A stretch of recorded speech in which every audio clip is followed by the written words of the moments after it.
When you're admitted to a hospital and God forbid you need surgery, you would hope that the doctors have your best interests in mind, as well as the best interests of humans in general. But I'm going to tell you about one of the darkest secrets of the 21st century, and it has to do with Chinese hospitals and organ donors. Welcome back to IO, I'm Charlotte Dobre. On this channel we do the news and make it entertaining, and occasionally frightening. Hit that sub button and follow the IO team on Instagram. So here's the deal. China is one of the world's leaders of organ transplants in terms of the number of operations they perform. There have been over 1 million transplants performed in China since 2000. But the thing is, there aren't that many people who volunteer to be transplant donors in China, because many Chinese people actually have a problem with donating their organs after death. So if you happen to be a person who received an organ transplant while at a hospital in China over the past several decades, there's a really high chance that the organ you received was actually taken from an executed prisoner against their will.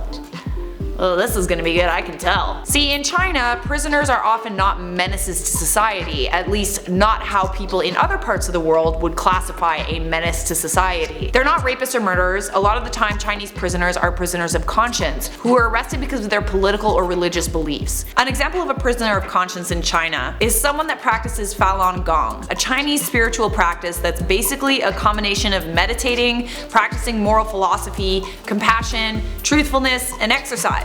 Yes, that's right, in China you could be arrested for meditating and practicing compassion. The Chinese Communist Party has regarded Falun Gong as a dangerous cult, and the practitioners are under surveillance and often imprisoned, tortured, and executed without trial. And it's not only Falun Gong practitioners. Muslims and Tibetan Buddhists have also been victims. One of the main whistleblowers that has exposed the Chinese practice of taking organs from prisoners was Wang Gukui, who in October of 1995 was working as a medical doctor in the Chinese army. While he was practicing there, he witnessed prisoner executions that have changed his life. He said that while prisoners were still alive and breathing, doctors harvested the prisoners' organs for a future transplant. He told the US Congress in June 2001, "My work required me to remove the skin and corneas from the corpses of over 100 executed prisoners, and on a couple of occasions, victims of intentionally botched executions." Dude, I can't believe this happened this recently. This was in 1995, that's not that long ago. Maybe some of you weren't alive yet, but I was definitely alive. Over the course of the last 20 years, several whistleblowers have come forward to expose this practice in China. There's plenty of witnesses who have come forward. According to David Kilgore, who spoke to the ex-wife of a Chinese surgeon, her husband removed 2,000 corneas from executed Falun Gong prisoners. And according to her, the peaceful practitioners were injected with a shot that caused heart failure, at which point the prisoners were shoved into an operating room to have their organs removed. The horrible truth is that these patients' hearts had stopped beating, but their brains were still functioning. The problem with this secret is that there's been no smoking gun that proves how bad the problem really is. We also don't know if this practice is still being practiced today in Chinese hospitals. The Chinese government actually admitted to harvesting the organs of prisoners throughout the 1990s and 2000s, but they promised that the practice ended in 2015. According to Chinese authorities, they have fully switched to a legitimate organ transplant program that only uses donors who have volunteered.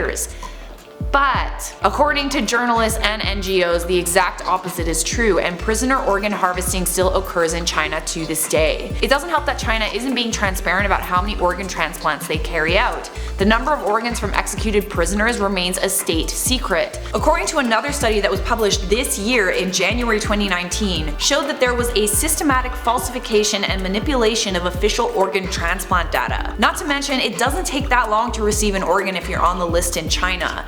If you don't live in China, waiting for an organ means that you're going to be waiting for someone to die so that they can give their organs to the next person on the list. You can wait for months or even years for an organ. But in China, however, it doesn't take that long to get an organ for a transplant. It can take only a few weeks or even days, and you can book a transplant surgery a few weeks in advance.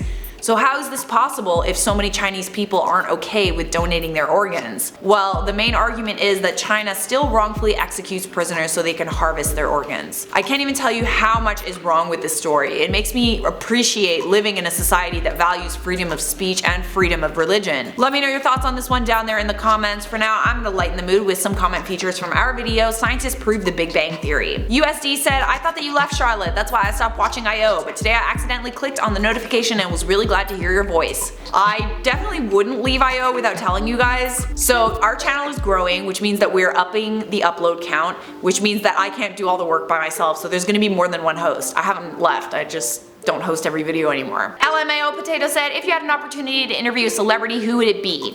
It would either be Meryl Streep or Cate Blanchett. They're my favorite actresses. I'm a legendary person and every woman knows me said, I don't like Charlotte if she's in a relationship or married or engaged. I guess you don't like me then. Rage of Aura said, did you ever have an existential crisis?